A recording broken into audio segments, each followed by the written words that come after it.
पाकिस्तान और दुनिया भर से लाखों देखने और सुनने वालों को शहीद अरशद शरीफ का सलाम। नादरगाम इस वक्त हम सुप्रीम कोर्ट ऑफ पाकिस्तान के बाहर मौजूद हैं और इंतहाई अहम वीडियो होने जा रही है क्योंकि रास्ते में हमें रुक कर ये वीडियो रिकॉर्ड करना पड़ रही है क्योंकि इस वक्त पाकिस्तान में सर्वाइवल की जंग है और गेम ऑफ थ्रोन है कि इस वक्त शहबाज शरीफ जो हैं यानी कि पूरी इम्पोर्टेड कबीना और पाकिस्तान की इस्टेब्लिशमेंट एक शख्स के खिलाफ खड़ी हुई है। उसका नाम इमरान अहमद खान न्याजी और सियासत का वो बेताज बादशाह है कि उसको रोकने के लिए पाकिस्तान की इस्टेब्लिशमेंट पाकिस्तान का निज़ाम जो है वो उस शख्स के खिलाफ खड़ा हो चुका है। तो कुछ बड़ी ब्रेकिंग न्यूज़ लेकर सुप्रीम कोर्ट ऑफ पाकिस्तान से मैं यहाँ पर हाजिर हुआ हूँ। सबसे पहली खबर पर जनाब आज हमने बात करनी है कि chief justice of Pakistan Umar Ata Bandial साहब जो हैं रात के उन्होंने सबको ठोक के रख दिया है, सबको लाइन हासिल कर दिया है। और अगर यूँ कहूँ कि शहबाज शरीफ को पाकिस्तान की इस्टेब्लिशमेंट को पाकिस्तान की आर्मी चीफ को खुला पैगाम दिया है तो ये कहना बिल्कुल गलत नहीं होगा। आज तारीख की सबसे बड़ी अदालत लगने जा रही है। होने क्या जा रहा है, इस वक्त सुप्रीम कोर्ट से क्या बड़ी खबर आई है, वो सब कुछ आपके सामने रखूंगा। बड़ी इंपॉर्टेंट डिटेल्स, आपने इसको मिस नहीं करना। और जनाब दूसरी खबर पर आज हमने बात करनी है कि मार्शल लॉ की कोशिश जो है उसको रुकवाने के लिए आखिरी कोशिश की गई है। और अगर यूँ कहूँ कि क्योंकि खुल्लम खुल्ला धमकियाँ तड़ियाँ दी गई थी और ये मार्शल लॉ को रोकने का आखिरी हरबा इस्तेमाल किया गया है, वो भी आपके सामने रखना है कि अंदर खाते क्या चल रहा है, रेड जोन की सूरत हाल क्या है, ये तमाम डिटेल्स बमा हक़ाइक़ व सबूत आपके सामने रखनी है। लेकिन अगर आपने चैनल को सब्सक्राइब नहीं किया, चैनल को लाजमी सब्सक्राइब कर लें, बेल आइकन को दबा दें। आने वाली तमाम तरह अपडेट्स आपकी खिदमत में बर वक्त पेश होती रहें।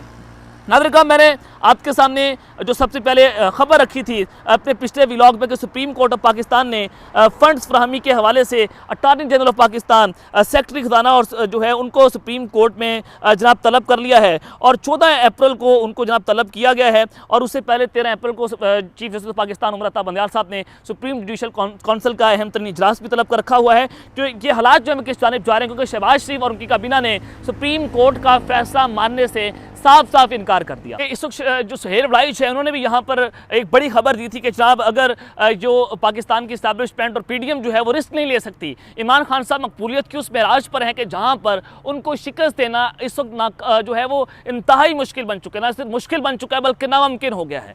तो पाकिस्तान की इस्टेब्लिशमेंट हो चाहे इम्पोर्टेड कबीना हो, वो तो इलेक्शन नहीं चाहते, लेकिन इस सारी सूरत हाल में एक इदारा जो है वो डटा हुआ है, उसका नाम उस इदारे का नाम जनाब चीफ जस्टिस जो है सुप्रीम कोर्ट है। वो जनाब इस वक्त पाकिस्तान के आइन के ऊपर खेल रहा है, पाकिस्तान के आइन जो है उसकी सलामती की बात कर रहा है। तो इस हवाले से इत्तेदाद एहसन साहब जो हैं वो उन्होंने हर रोज़ 11 बजे सुप्रीम कोर्ट और चीफ जस्टिस पाकिस्तान से इज़हार यकजहती के लिए यहाँ पर एहतजाज का भी ऐलान किया हुआ है। रोज़ाना यहाँ पर वकला आते हैं, बड़ी तादाद में जनाब वहाँ पर अपना एहतजाज से हम रिकॉर्ड करवाते हैं। और आज आज़म स्वाति की ज़ेर सदारत जब chief justice Pakistan supreme court आ रहे थे तो उस वक्त वकला ने जनाब उनसे इज़हार यकजहती जो है उसका इजहार किया कि हम चीफ जस्टिस पाकिस्तान के साथ खड़े हुए हैं, ये हमारी रेड लाइन है और अगर इनको टच करने की कोशिश की, अगर 1997 बनाने की कोशिश की तो हम सबको क्रश करके रख देंगे क्योंकि अब की बार जो है वो 1990 नहीं है, ये 90 की दहाई नहीं चल रही बल्कि 2023 है और सोशल मीडिया का पाकिस्तान है। तो जनाब इस सारी सूरत हाल में जब सारा मामला है कि इलेक्शन कमीशन जो है उन्होंने एक रिपोर्ट दी कि जनाब हमें तो सुप्रीम कोर्ट ऑफ पाकिस्तान में जाकर कि हमें किसी भी किस्म के कोई फंड्स जो हैं वो जारी नहीं किए गए। और इस हवाले से जनाब जो मामला है कि चीफ जस्टिस पाकिस्तान ने 14 अप्रैल को सबको तलब कर रखा है और ये खबर जो है वो सिर्फ यहाँ तक नहीं ठहरती, ये खबर जो है वो बहुत दूर तक जा रही है। अब जो सबसे बड़ी खबर मैं आपको देने जा रहा हूँ वो जरा आप सुन लें कि ये ब्रेकिंग न्यूज़ है सुप्रीम कोर्ट ऑफ पाकिस्तान से कि चीफ जस्टिस पाकिस्तान ने अस्कुन नोटिस के मुतल्लिक बिल के खिलाफ दरख्वास्तें मुकर्रर कर दी हैं और 8 रुकनी बेंच समाअत करेगा। अब आपने इसको समझना है कि इस वक्त हालात किस जानिब जा रहे हैं। देखिए सदर पाकिस्तान को बिल भेजा जाता है और जो सुप्रीम कोर्ट प्रोसीजर बिल होता है उसमें चीफ जस्टिस पाकिस्तान उमर अता बंदयाल साहब के उसको नोटिस लेने के मामले के ऊपर उनको कन्फाइन करने की कोशिश होती है और उनका ये इख्तियार वापस लेने के लिए ये कौमी असम्बली में एक बिल पेश होता है, उसको मंजूर किया जाता है, सदर पाकिस्तान के पास वो बिल जाता है और सदर पाकिस्तान जो है वो उनको उन पर दस्तखत करने से साफ साफ इनकार कर देते हैं। तो इस सारी सूरत हाल में फिर आपने ये भी देखा कि वो दोबारा पार्लियामेंट में जाता है, पार्लियामेंट में तकारीर हुई, जस्टिस काजी फायद साहब पहुँचते हैं, उनकी मौजूदगी में चीफ जस्टिस पाकिस्तान उमर अता बंदयाल साहब को आमिर कहा गया, लेकिन फिर भी सुप्रीम कोर्ट जो है हमारे चीफ जस्टिस साहब जो है उन्होंने उसका जवाब नहीं दिया। लेकिन फिर भी यहाँ तक के उससे अगले दिन चीफ जस्टिस पाकिस्तान उमर अता बंदयाल साहब काजी फायद साहब से मुलाकात करते हैं और जो डिवीज़न पाई जा रही थी सुप्रीम कोर्ट में उनको रोकने के लिए उन्होंने अहम मुशावरत भी की। लेकिन इस सारी सूरत हाल में अब जो दरख्वास्तें हैं सुप्रीम कोर्ट में पहुँचती हैं और उस दरख्वास्तों को टेकअप किया गया है और 8 रुकनी बेंच जो है वो कल जनाब 11:30 बजे समाअत करेगा। ये इंतहाई इंपॉर्टेंट है। Justice Ijazul Ahsan, justice Munib Akhtar, justice Mudahir Naqvi, justice Mohammad Ali Mazhar, justice Ayesha Malik भी बेंच का हिस्सा होंगी। इसके अलावा जस्टिस हसन अजहर रिजवी और जस्टिस शाहिद वहीद भी बेंच में शामिल हैं। तो जनाब ये 4 दरख्वास्तें थी अदालती उस्मा में दायर की गई थी और बिल के खिलाफ दरख्वास्तें एडवोकेट ख्वाजा तारिक रहीम और दीगर ने दायर की थी। तो इस सारे मामले के ऊपर जनाब इसको टेकअप किया गया है और इसके ऊपर 8 रुकनी बेंच है वो समाअत करेगा। लेकिन आपने जनाब समझना ये है कि सुप्रीम कोर्ट ऑफ पाकिस्तान में हुकूमत जो है वो ये परसेप्शन क्रिएट कर रही थी कि 4-3 का फैसला है, 3-2 का फैसला काबिल कबूल नहीं है, बल्कि 4-3 का फैसला। यही काजी फाइसा की इख्तलाफी नोट था, यही तरमिनल्ला का इख्तलाफी नोट था। लेकिन कल 8 रुकनी बेंच यहाँ पर बैठने जा रहा है, यानी कि आपने ये मैसेज देखना है कि 8-0 से अगर फैसला आता है तो 8 जजेस हैं, 15 से 8 जजेस, यानी कि अक्सरियती जज जो हैं वो कहाँ पर खड़े होंगे। तो ये एक बहुत बड़ा मैसेज जा रहा है सुप्रीम कोर्ट ऑफ पाकिस्तान की तरफ। लेकिन जनाब यहाँ पर शम्स जुनेजो जो हैं, बहुत सारी ट्वीट्स मैं आपको सामने रखूँगा, वो कहती हैं कि पार्लियामेंट की बालादस्ती के खिलाफ तागूती ताकतों की जंग जारी है। गैर कानूनी रजिस्ट्रार का बनाया हुआ हम ख्याल बेंच, ये जो 8 रुकनी बेंच बना है उसके ऊपर कहा गया कि जो रजिस्ट्रार सुप्रीम कोर्ट है वो गैर कानूनी हैं, तो उनका ये हम ख्याल बेंच है, तो हम इसको कबूल नहीं करेंगे। यानी कि हुकूमत ने इसके ऊपर परसेप्शन क्रिएट करना शुरू कर दिया है कि हम 8 रुकनी बेंच का फैसला कबूल नहीं करेंगे। और इस हवाले से जनाब बहुत सारी मामलात हैं। मतीउल्लाह जान जो है वो ट्वीट करते हैं, उन्होंने कहा कि gloves are off, it's a declaration of war, के दस्ताने उतर चुके हैं और ये खुली जंग का आगाज़ कर दिया गया है। और people's parliament is under attack by bunch of 8 जजेस of the kitchen cabinet of chief justice Umar Ata Bandial साहब, के उमर अता बंदयाल की जो किचन कैबिनेट है, उनके जो 8 जजेस हैं, 8 रुकनी बेंच जो है वो जनाब अब पार्लियामेंट के ऊपर हमला करने जा रहा है। यानी कि उकसाया जा रहा है कि आपके ऊपर हमला हो रहा है, तो लिहाजा पार्लियामेंट भी जनाब सुप्रीम कोर्ट पर हमला कर दे। तो ये मतीउल्लाह जान कहते हैं कि ये तमाम प्लान जो हैं वो इमरान खान साहब के हवाले से हैं और जो उनको प्रोटेक्ट करना है और जो उनका गैंग जो है उनको प्रोटेक्ट करने की सारी साजिश है। तो जनाब सलीम साफ़ी भी इस पर कहते हैं कि full court full court full court full court के अलावा कोई भी बेंच जो है वो हम उसको कबूल नहीं करते, तमाम बेंच मुतनाज़ा होंगे, बाकी मर्जी है मर्जी वालों की। तो जनाब ये सारी सूरत हाल किस जानिब है ये आपके सामने है और इस वक्त हमारे साथ मखदूम शहाबुद्दीन भी आ गए हैं, इनसे बात करते हैं। अस्सलाम वालेकुम। अस्सलाम वालेकुम। राना साहब कैसे हैं? सुप्रीम कोर्ट के बाहर रात के इस पैर राना साहब और हम अपना हिस्सा डाल रहे हैं और इंशाल्लाह तारीख़ में आपकी भी ये कोशिश लिखी जाएगी कि आप आइन, दस्तूर और सुप्रीम कोर्ट की बालादस्ती के तहफ़्फ़ुज़ के लिए अपने हिस्से की शमा जला रहे हैं। सबसे पहले तो मैं आपको मुबारक दूंगा कि आपके ऊपर भी बगावत के मुकदमे हो रहे हैं। सबसे पहले थोड़ी सी रोशनी डालते हैं व्यूवर्स पे, क्या कहना चाहेंगे उसके ऊपर? बगावत का मुकदमा welcome to the traitor club जिस तरह आपने कहा था, तो हम भी उसमें शामिल हो गए हैं और ये तो तमगा है, ये यहाँ पे मेडल है। जितने मुकदमे होंगे इधर मेडल होंगे। कुछ लोग जंगें लड़े बगैर मेडल लगा लेते हैं तो चलें हम भी जंग लड़े बगैर कोई मेडल लगा लें, हम डर नहीं रहे क्योंकि मेरा ज़मीर मुतमईन है। मैं पाकिस्तान के साथ, पाकिस्तान की जमहूर के साथ, पाकिस्तान के इदारों के साथ।